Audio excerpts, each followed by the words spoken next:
Ada seorang Arab ketika itu, ya pada masa Rasul, Bapak Ibu, orang Arab itu gerembenya panjang-panjang, Ibu. Lihat tahu gerembe? Jenggotnya panjang-panjang.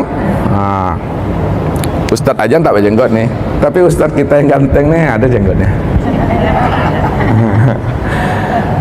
Jadi ketika beliau sholat, seseorang tadi karena jenggotnya panjang, gerembenya itu lebat, dimain-mainkannya jenggotnya itu dengan jari jemarinya. Dimain-mainkannya tahu, dipegang-pegangnya. Kalau bahasa ustaznya dikamai-kamainya. Nah, kadang maksudnya lidah. Nah, itu. Apa kata Rasulullah? Nah, ini kata Rasul, "Lau khasa qalbun hadzal rajul la khasat jawari." Kalaulah orang ini khusyuk di dalam solatnya, dipastikan tangannya ini tidak akan pernah lasak menggapai-gapai akan jenggotnya. Ketika tangannya itu menggapai jenggotnya, itu menandakan hatinya itu tidak hadir kepada Allah. Tapi apabila hatinya hadir kepada Allah, hatinya itu terhubung kepada Allah, hatinya itu terinstal kepada Allah, maka hati yang terhubung kepada Allah efeknya akan menzahirkan kepada perbuatan tubuh, di mana tubuh ini akan menjadi tenang dia. Ini yang dikatakan yang zahir menunjukkan yang batin. Nah, yang zahir menunjukkan yang batin. Jadi kalau hatinya bersama Allah, nampak tubuhnya ini tenang. Tapi kalau hatinya tidak bersama Allah, nampak pula batang tubuhnya itu main-mainkan bahagian anggota tubuhnya. Ini mesti kita pahami bagaimana hadirnya hati itu kepada Allah. Ustaz beri contoh.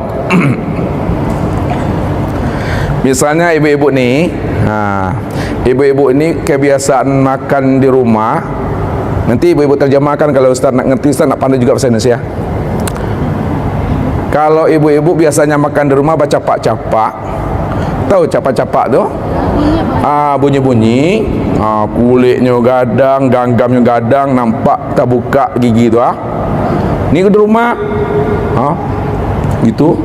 Nanti diundang kita dengan Pak Bupati atau Pak Camat, Lurah, ada acara tasakuran akikah anak beliau misalnya. Kita hadir sama-sama. Di depan kita itu ada camatnya, ada Pak Bupatinya, ada pengurus masjidnya. Kita ada di situ makan bersama. Bagaimanapun ibu-ibu makannya di rumah tadi baca capak, bunyi-bunyi, ganggam ekor gadang, mulut terbuka ngango, ya. Sampai di situ dipastikan tangan tadi mengambil nasi itu belantian-lantian. Lihat tuh belantian-lantian. Suuknya itu diagak-agak, kunyahnya tuh pelan-pelan, giginya tak nampak, makannya dikatup mulutnya. Kami mana? Pertanyaannya, kenapa ibu-ibu bisa makannya tidak bercapak, ganggamannya kecil, cara mengunyah itu halus, tak berbunyi, mulut pun dikatupkan? Apa sebabnya? Berhadapan dengan pejabat. Berhadapan dengan pejabat. Kalau tidak dengan pejabat, berarti belum tepat jawabannya. Coba yang lain tampil beda. Apa sebabnya bisa hilang capaknya, genggaman tangannya kecil, belantik-lantian? Itu disebabkan karena hatinya ibu-ibu hadir, merasa dipandang, dilihat dan diperhatikan oleh Pak pejabatnya. Jadi ketika hati ini hadir, merasa dipandang, ditilik dan diperhatikan oleh Pak Bupati, Pak Lurah, pengurus masjid atau kawan, pasti hilang capaknya itu, karena merasa diperhatikan. Namun ketika telah selesai kita tadi ibu-ibu acaranya, kena makannya sedikit, pergi pulang lagi, maka capaknya 3 kali bunyinya besar. Kenapa muncul capak itu lagi?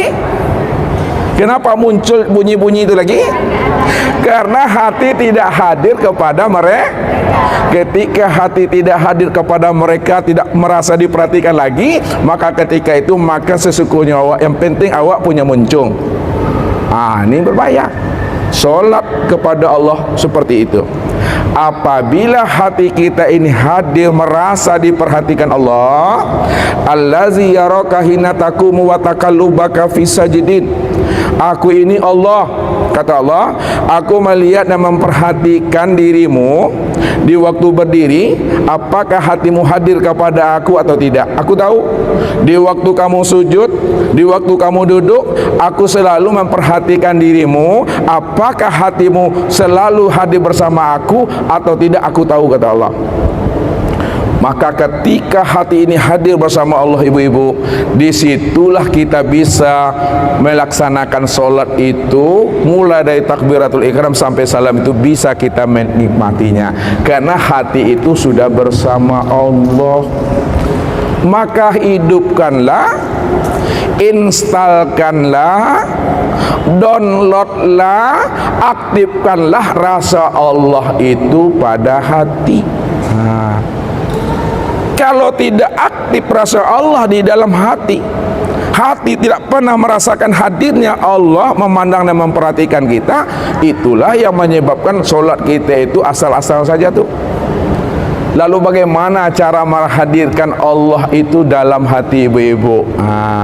Ibu-ibu lihat Allah, Pak? Enggak, tapi yakin Allah itu ada? Allah itu dekat? Lihat, ini contoh, Ustaz beri contoh, Ustaz membawa ibu-ibu berpikir aja. Ini ada AC nih, kan ada anginnya nih. Pertanyaan Ustaz, bisakah kita yang hadir ini melihat angin yang keluar daripada AC ini? Bisa melihat angin? Bisa. Tapi bisakah ibu-ibu merasakan angin itu hadir pada batang tubuh? Apa buktinya, Bu? Dingin, sejuk. Jadi kenanya batang tubuh kena angin lalu merasa sejuk dan dingin, itu menandakan ibu-ibu mampu merasakan hadirnya angin itu pada batang tubuh. Rasanya dingin dan sejuk. Itu kalau angin. Itu kalau angin tuh. Sekarang bagaimana ibu-ibu walaupun tak mampu memandang Allah, tapi ibu-ibu mampu merasakan hadirnya Allah itu pada batang tubuh ini. Bagaimana caranya tuh? Asailah. Merasa takut, diawasi. Merasa diawasi. Merasa takut. Merasa takut. Rasa.